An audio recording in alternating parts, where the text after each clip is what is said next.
So, something that popped into my head while we were talking about George Pickens, if we are allowed to Oh, you slightly want you want to you want to go back? I can segue to like a different topic. I wanna take just like a little bit of time to talk about the 2022 NFL draft because in that draft, uh, we did draft Trent McDuffie with one of our first round picks. Well, we drafted right after that George Karlaftis. Don't get me wrong, he's a solid NFL player. But two guys out of that draft, one of them, I only want looking back. George Pickens specifically, I wanted us to draft him. And we picked George Karlaftis. And then two picks after George Pickens, we get Sky Moore, who we could have had in George Pickens. Look what happened with Sky Moore. We Now do this a lot, man. We could have had the other Jonathan name, Taylor if we didn't take I, Clyde Edwards-Helaire. Like, yeah. That, I mean, that one sucks too. But the other name out of that 2022 NFL draft, like we have to one like Brett Veach does amazing things, but he doesn't quite get everything right. Yeah, He's clearly. not like a perfect draft guy. He's a good draft guy. He's not a perfect draft guy because who graded George Karlaftis over Nick Benito? Who graded George Karlaftis over Nick Benito? not me. I watched Nick Benito for I multiple know. years at Oklahoma, I dude. know, and I wasn't necessarily hip to it then, but like as an like the guys that are scouting for our teams, who graded him over Nick Benito? Who thought that George Karlaftis was better than Nick Benito coming out of freaking college, dude? Are you kidding me? Nick Benito should have gone in the first round. He would have if we took him. It's That's how it crazy to works out. me, Yeah. dude. It's crazy to me. All the talent we can find in the fourth, fifth, sixth, seventh round of the draft, and we don't get Nick Benito over George Karlaftis. We let Denver have him. You should be the OC and I should be the scout. We don't need that many Sooners on our team, man. Come on. Best defense in the If in they're in good, college dude, football I right don't now. care where they went to They're college. good, but if he gets them over and over and over again, we gotta chill out for a second. You wouldn't be saying that if it worked. It doesn't work right now? No, it doesn't. Like What do you mean?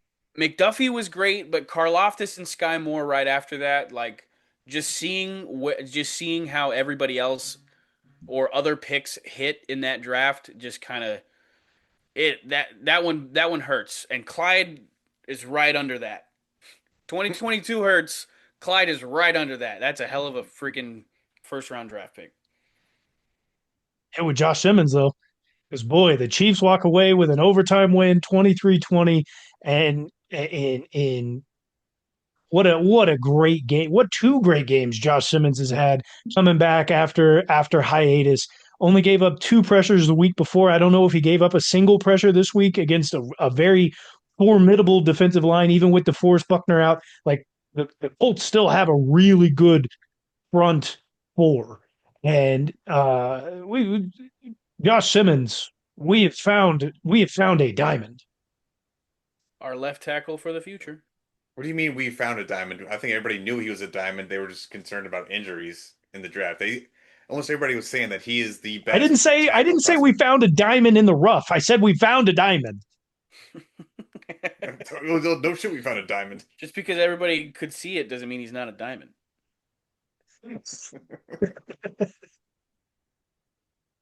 I was man. We talked about this game. We talked about the predictability of the Kansas City Chiefs. Everybody has, and it's still clearly there. We started off the game being 100% predictable, going with an RPO that was read to a T, a tip interception, and honestly, weak effort from whoever intercepted that ball because you should have been able to get in the end zone because you caught it on the 3 yard line.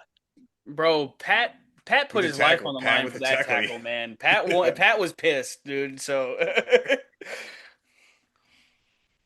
The first half very bad, very very bad. Gave up too many points. Defense wasn't making a stop. Jonathan Taylor Well, looked unstoppable in the first half. Daniel Jones What do you mean? looked Jonathan Taylor let had me. like 25 rushing yards in the first half. like 5 carries. Still 25 rushing yards. He was he was getting crucial. He was getting crucial yards for them in the first half for sure. But so it it's not getting touchdowns does. I mean, you would rather get a touchdown over a field goal. Yes, I concede that point to you saying the first half wasn't great for us. However, if we would have gone for fourth down in those situations and not come away with any points, we aren't able to come back in that game. So as much as I've heard uh whatever internet uh what am I trying to say? I I don't don't know. know. Person? What do we internet Talking head, media personality, random Influencer? internet Twitter person account. yeah, internet personalities like oh, what does taking the points mean? Why are you going to settle for a field goal when you're in the red zone? Like when you're right by the goal line, why go for it on fourth down? Like the people that don't punt and don't go for field goals on Madden are just out there like you're a pussy for going for a field. You're gay for kicking a field goal, dude. Like go for it on fourth down, bro. Like that mentality is laughable to me because you see the benefit of taking your field goals and not risking it too many times going forward on fourth down because we were then able to come back in this game. Yeah, no, you definitely take the points, and we've seen it against the Chiefs in previous years. Is the reason why the Chargers had to go out and find themselves a new coach because their previous one just went forward on fourth down every time and never took the points and always lost by a field goal. And So I mean, you know honestly, Dan Campbell lost the Eagles game because he went for it so many times on fourth down there, and you didn't know make it. my grievance is not with taking the field goal or the 3 points when needed because obviously history shows that you take the points. I But just heard my it too much lately oh surrounding the yeah, NFL talk, and we love Dan Campbell for being risky and going for it on fourth down, but when the law of averages kicks in and you stop making those fourth down conversions, you're out points and you lose games. absolutely. But with that said, there needs to be obviously we know there needs to be work overall and on the whole game. There needs to be a ton of work in the red zone, something that we have not been good at for the last couple of years. And this season is no different. I think we're one We're of the afraid worst of red we're zone afraid of I teams form. in the We league. we're afraid of putting just like a regular like using our tight end as a fullback and putting him in some sort of I form. We We're love down this on tight ends pistol. now. Noah We Gray's love out. this pistol formation. We love this pistol formation with Travis Kelsey, Noah Gray, and a running back behind Patrick Mahomes in the backfield. And I I don't get it. What's wrong with like a goal line I formation? What is wrong with that? Why do we have to feel like we have to get cute? Like Just in the case that we need to pull the ball back and throw it. You never know. That could always happen with Pat out there. He's That's fast why we enough. run that's another He what can we're gun. go. He saying can is the go on a problem. boot. He's fast enough. He can go out on a boot. It's not a problem. I did appreciate the amount of time that we went under center. I think what I appreciate more is that It wasn't enough. it And wasn't it enough. was just single back. It was But only it single was. back. I'm totally fine with running weak. I'm totally fine with running weak. It doesn't always have to be I form. I'm totally good with running weak because there's also a lot of good things that we can do out of a weak that mirror a lot of the things that we do out of a shotgun formation because you're not being restricted to having two in the back or two additional in the backfield. I don't mind that because you can also block scheme and ISO very very well when you're running out of weak. So that's not the problem. The problem is just scheme when you get into the red zone. But Are what you I'm very calling happy weak with single is back? yeah, weak is single back. Yeah.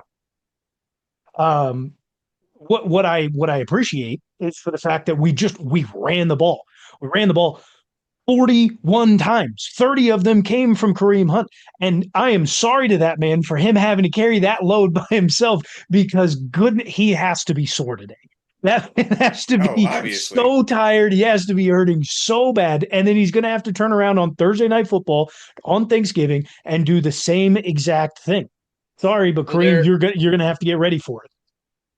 they're if Pacheco isn't back, which I don't know if he will be, but Unlikely. they're gonna get Clyde that much more involved. They're No, Yeah. not gonna run Kareem. They no, will. Did you see how many times he no. ran the ball in the Colts game?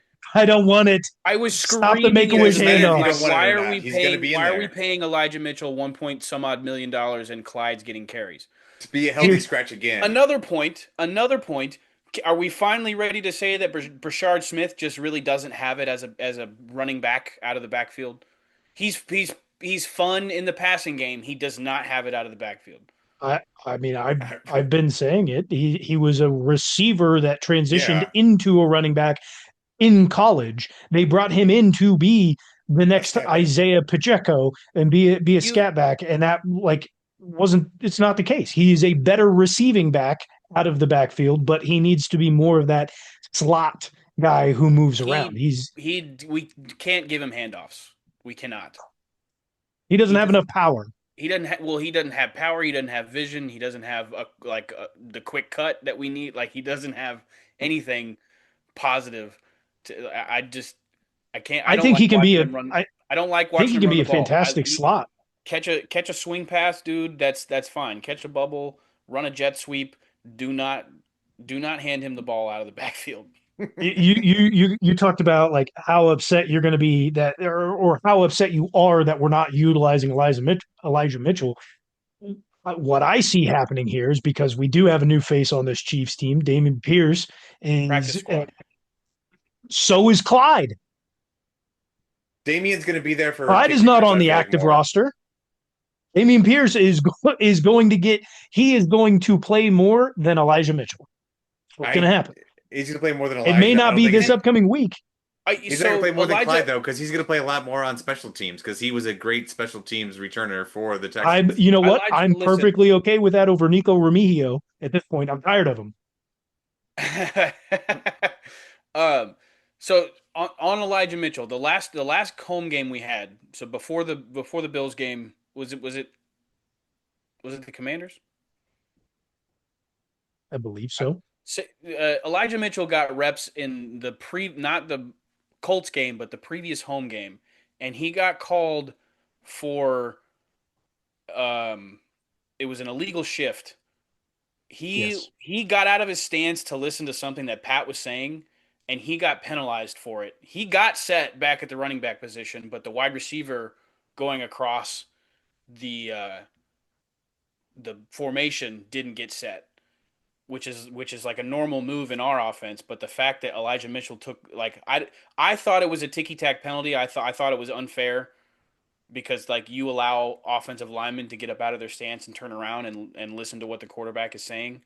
But I think he almost got like penalized like in the lock like with the coaches or in the locker room or whatever. He got penalized for that situation because I think they got a first down or good yardage on the play and it got brought back because of a legal shift. I But don't think his wife getting on Twitter and talking helped much. oh, I didn't know that happened. Yeah. I just think Yeah. he's not that good right now, and we overpaid him in the offseason. Uh, Clearly, because we did the same thing with Christian Fulton. I mean, we clearly are having recurring issues with not making good contract decisions. Well, the other thing that comes to my mind is that Shanahan probably has a totally different system than Andy Reid, and we've seen issues with different skill position players not being able to learn the playbook to get on the field. So if Andy's not happy with how he knows the playbook, or He's the not getting on the offensive field. coaches aren't happy with how he knows the playbook, that could be a big reason why he's not playing. However, learn the playbook, bro, because you're better than Clyde. He's Not hard. faster than Clyde. He's shiftier than Clyde. Like, come on. You're not Clyde, man. Come on. How does the results of this game make you feel? I mean, the first half obviously pretty rough. Second half, very very good. Defense made a lot of stops, even The though we had the I don't the know, Kareem but Hunt result dude, the the fumble. result results makes are me feel good, but how we got there doesn't really make me feel great. Even yeah. against this good of a Colts team, Even against like No, this this good of a is Colts this is team, the still a offense good team. the it the doesn't. offense was They're not a lackluster. serious team. They're We not a it serious didn't team. really tell me anything different about the Chiefs team. The defense will do its job to give the offense opportunities, and the offense was still lackluster in this game. And look what you need to do. You need to score 21 or more points. What did we talk about pregame last week? Score have as long as the defense can hold it to 21 points or less, you have a chance to win this game. It's that Pat should simple. be good for 3 touchdowns a game. Yeah, that The it's No, that offense simple. knowing should be that good for 3 touchdowns a game. knowing that whoever is calling the plays, Andy Reid said that it was Matt Nagy this week. There's been a lot of controversy on who calls what plays, whatever. Regardless of who the play caller is, do you guys feel like this game plan that we saw with running the ball and utilize it, and maybe not so much in RPOs, is what will continue moving forward? It should if we want to make the playoffs. Like keep going with what's working right now. What really worked for what I felt for the receivers was whenever they weren't bunching up or stacking up together and actually spreading them out a little bit more. I felt like they were able to get outside the numbers and just work the field a little bit more with Patrick. And Patrick's just going through the progressions way too fast as well. He's bailing on stuff way too fast. I'm glad you bring that up because I think that that brings up two fantastic points. In the second half, there was a massive change. And like you just said, the receivers weren't bunching up as much. A lot of the play calling or route calls that were made in the second half was to the strengths that we talked about in the pregame show, which was Rasheed Rice needs to be running a lot of very quick slants across, and the same thing from Xavier Worthy. We need to stop seeing the longer developing plays that are also mainly longer, deeper shots downfield that needs to be saved for somebody like Tyquan Thornton. We need to see Xavier Worthy and Rasheed Rice run more of those crossing routes that don't take as long to develop. And I don't know if Rasheed Rice at this point will escape the slant boy talk very much like we gave to Michael Thomas. But the other thing that changed in that in the scheme of making sure that the crossing routes were being run is the first half from the second half is the first half we were still running very long developing plays. There was a couple that come to mind very specifically. I can't remember what down or when exactly that happened, but in the first half, the long developing plays, we saw Travis Kelsey starting his route at the third read. Pat Mahomes was already on his third read, and that's when we saw Travis Kelsey finally breaking out. And that's also when we saw whoever was in at running back, primarily it was Kareem Hunt, also making his breakout. And so we're already through three progressions, and guys are just now starting their routes. Of course, they're not going to be ready to catch the ball. That's something that we've also seen That's throughout that's the called a the. delay route. I understand it's a delay route, I understand that they're delay routes, but they're long developing and something that clearly Oh, has not worked. And when we make that schematic change in the second half, the offense actually starts to move the ball. Not only is it running, and that helps in that aspect, but we move away from those long developing plays into something that's a little bit more quick and that helps in our receivers' strengths to be able to run that. This is a scheme that has to continue moving forward. yeah, but I also like so the shorter intermediate stuff and a good run game sets up your bombs, right? Like doing all the other stuff good is what sets up the deep ball. So, but I did see Rasheed run a lot of crosses, and I did see what we talked about before the game that if Pat did this, we would see some more success. He attacked the middle of the field. When our offense was doing well in the Colts game, when we were seeing chunk plays, Pat was attacking the middle of the field. Rasheed did run plenty of crosses. He hit Xavier Worthy on a nice dig, I believe, in the first quarter or first half, somewhere in there. Um, so I saw some good things, but there were also some critical moments where the play calling was a little questionable. So I'm not seeing I'm not seeing everything we're asking for, but the improvement in the run game and a little bit less RPOs. Great job, Andy and the boys. I will say Pat is also still making mistakes. We're talking about how his difficulty getting through his progressions and stuff. But he's making some interesting decisions, and I think it's just overthinking stuff. Um, while there wasn't a lot of pressure, there were plenty of plays where our offensive line was pushed like far back into Pat Mahomes, and he looked a little frazzled on those plays. But one specific play, he had Rashee Rice on a drag or a crossing route, and he had some sort of pressure to where he had to roll out to his right side, and Rashee started to turn that upfield, and the defender was on his back hip. And so, in my mind, it should be a pretty easy decision for Pat Mahomes to air it out a little bit, make it a lob pass, so it is out of the way of the defender, but he guns it. He throws a bullet pass that is slightly behind Rashee, and the defender gets in the way.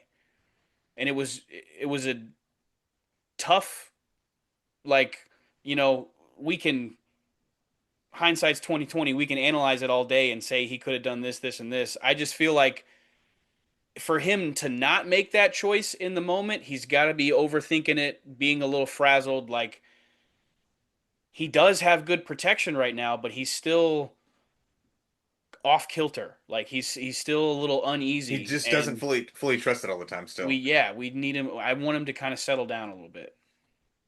That doesn't change much, I don't think, going into a quick turnaround on Thursday night and Thanksgiving. Obviously, we'll have a pregame show to go against that, but coming up in the next couple of days. But Trey Smith is out. He is dealing with a high and a low ankle sprain. Mm, Um, bad that's combo. not going to be fun. So Mike Caliendo is going to come in for him. After that, we really don't have any depth at the guard position. We'd have to bring in our backup center, I would assume, at that point, if Caliendo or Kingsley Suamataia goes down. Um, What about and we Hunter Norzad? We have some that's guys the that can backup play. center. That's the Yeah, we have backup guys that center. can do it. That It's would, fine. Okay, we're yeah. I good. We're mean, good.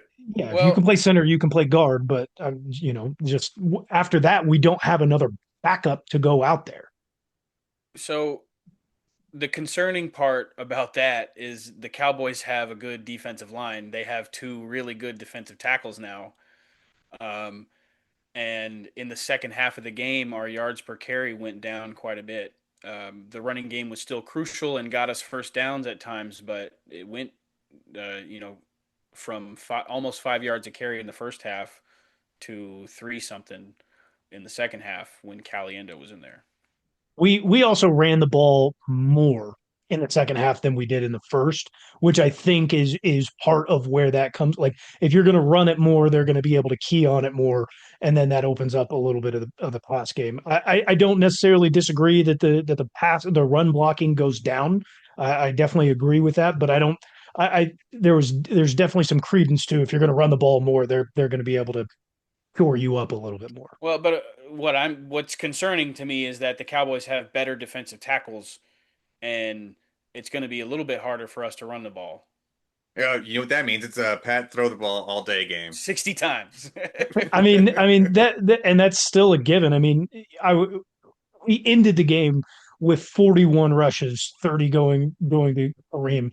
But at one point, there was still Kareem had run the ball less than 20 times, and Pat was already nearing 40 passing attempts. So, like, we caught up there at the end while we're trying to run the clock out and get the field goal to go into overtime to then run the ball more with the field goal to win the game in overtime. So there's still some bits and pieces there where we were still passing the ball very heavily throughout the game. And I don't know if we're going to come into a situation again where we have 90 or more, 90 or so offensive plays. I don't think that hasn't happened in a very long time. I don't see that happening again this season. No, I don't think it will happen again either. They'll get up there in like 70, 80 easily all the time, but Not this high. We haven't gotten to 70 or 80 in a long time either. They'll get there. Don't worry. They'll get there.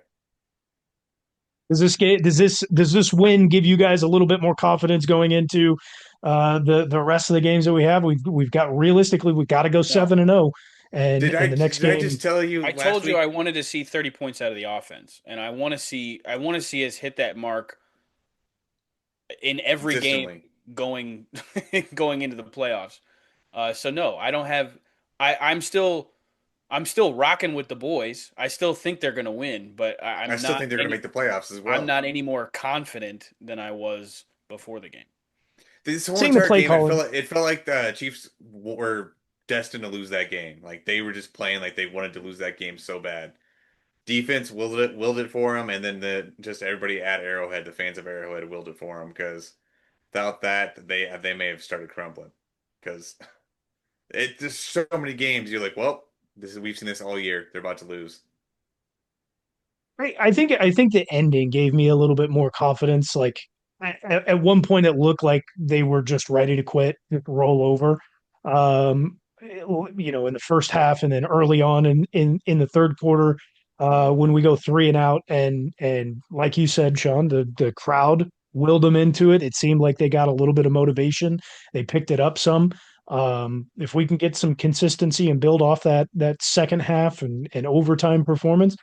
Um, I think we can get things rolling here, but we definitely have some tough tests coming up. The Cowboys, for the record, are still very good, and offensively, they are one of the best, if not the best, offense in the league. They put them up against anyone, and the offense can go out there and score points. We just saw them come back 21-0.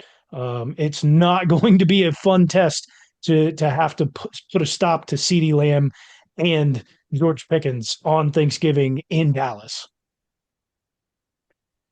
Something I do want to point out before we're done talking about this game. I'm No. going to like put the energy out there and will this into Nick Bolton's spirit, but boy, you need to have your head on a swivel because he had two opportunities. Well, he messed up two opportunities to get an interception, and we don't get them very often, even though a lot of times our defenders are in good positions.